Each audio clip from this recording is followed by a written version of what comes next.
Have you ever found a dead body? When I was in a pub on Long Island, I went to use the restrooms. When I was in the stall, I saw writing on the door that said, "Follow the arrows." I looked around, but I didn't see any arrows. Whatever, I didn't think about it. Then, about a month after that, I'm back in the same place, use the restroom to wash my hands before I tear into some buffalo wings. They were out of paper towels, and not wanting to touch the restroom door with my hands, I tried to open it with my elbows. This was a clumsy process, and resulted in my bumping a light switch with my elbow. The room went completely dark. Or did it? On the ceiling I notice a trail of glow-in-the-dark arrows painted onto the ceiling. They're very, very faded. Looks like they'd been there for quite a while. They led out the door. Now I had totally forgotten about the graffiti I had read a month ago, so I didn't really think about those arrows at all. I just pulled my sleeve over my wet hand, used it to flip the switch back on, and opened the door. I went back to my table with some buddies and we chowed down on some excellent wings. It wasn't until the end of the evening when my brain, out of nowhere, remembered the "Follow the Arrows" graffiti in the stall. I excused myself from the table, just to check that it was this stall where I saw the writing. It was. Now I had a mystery. I wanted to follow the arrows, but I couldn't. After I left the restroom, the ambient light was so bright that the arrows were invisible. I told my friends about the arrows, and I asked the bartender about it. He knew about the graffiti but had never seen the glow-in-the-dark arrows. After about 15 minutes of pouring drinks, he took a minute to go check it out. He didn't seem that impressed. I asked him if we could stay after closing and turn off all the lights to see where it went. He said yes. Flash forward 2 hours. The bartender and some of the waitresses are all standing around in the dark of the bar, looking at little faded arrows that make a trail from the restroom out to the front door. We step outside, but the trail is dead. The streetlights outside make the faded glow-in-the-dark arrows impossible to see, if they were even there at all. 3 days later,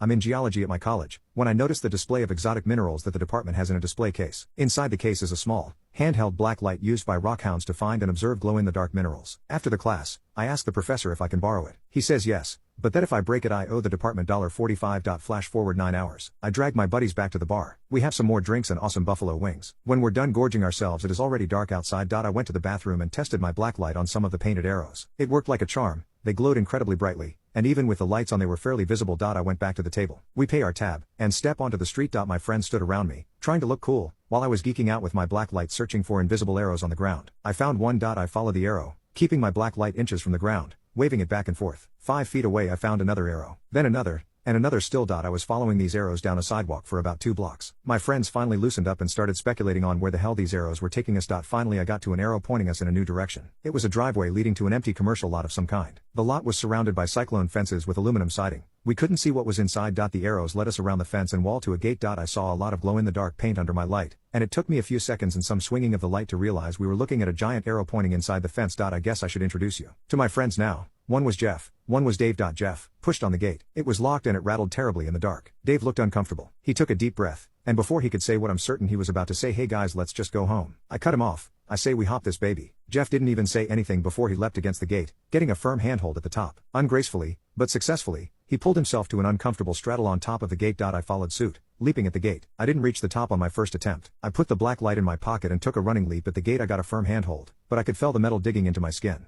I made a mental note to get a tetanus shot when this was all over. Jeff helped me up from the top while Dave pushed my legs from underneath. Dave followed next with surprising ease. From our perch on the gate, we could see that the fence surrounded what looked like an old parking lot. Grass and other green things sprang up from the ancient, crumbled asphalt. Immediately below us, on the other side of the fence, was nothing but inky blackness from the shadow cast by the gate from a nearby street lamp. I pulled my black light from my pocket, but from this height, it was useless. To my surprise, Dave was the first one to slide down into the dark. He slid down the fence as low as possible before letting go and taking the final plunge. We heard him stumble, curse quietly, and the stand. "It's okay," he said. "I can see a little. It's just asphalt." Jeff and I dropped down from the fence. I didn't see exactly what happened, but after a lot of cursing, Jeff announced to us that he had busted his knee. After a minute of silent deliberation, he decided we should soldier on. I pulled out my light and quickly found an arrow. We followed a new trail slowly, and it quickly became clear that we were being led to a small shack in the middle of the parking lot. "I know what this is," said Dave. "I think this all used to be a drive-in movie theater. I think that is the concession stand." Jeff and I agreed that this was a pretty good theory. We walked to the building, and as we got closer, saw that it was boarded up, but the shape of it, and its enormous plyboard-covered windows made us think that Dave was probably right. Jeff pulled out a cell phone and held it high above his head. At first I couldn't figure out why, then it became clear that he was using it as a flashlight to illuminate some faded lettering on the wall. We couldn't really see it, but we decided it probably said popcorn. I held up my black light. It glowed purple and bright, but didn't help us read the lettering any better than Jeff's phone had. I scanned the ground for more arrows and found none. Dave shrugged. "So, what? The arrows used to lure people to buy popcorn?" "Looks like," Jeff said. We walked around the building until we came to a door in the back. It was secured by an old combination padlock. My black light hung from a tie on my wrist. I thought I had shut it off now that our mystery was solved, but out of the corner of my eye I caught a glimpse of glowing paint. I aimed my light at it. "Whoa," said Dave. Maybe we all said it. We were thinking it. There on the door, in sharp,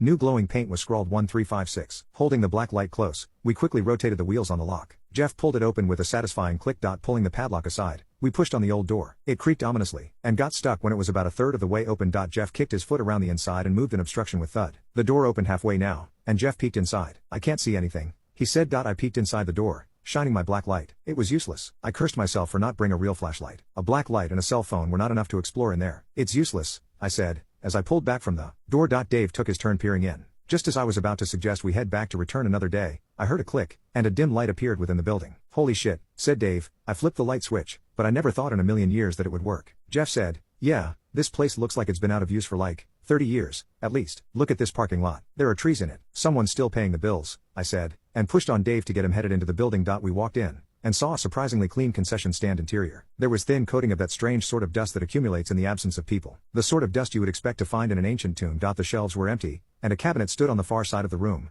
doors closed. Dave walked to it and opened it cautiously. Holy goat fucker, he said. He always had an interesting way with words. I looked past him to see what had impressed him. Jesus, I agreed. We were looking at shelves and shelves packed with candy boxes. But not just any candy boxes, really old stuff. I recognized Cracker Jacks and Hershey's, but the labels were ancient. I dropped my black light on the floor and grabbed excitedly for a giant box of Necco wafers. This has to be worth something, I said. Before I could examine further, Jeff said, dudes, check this out.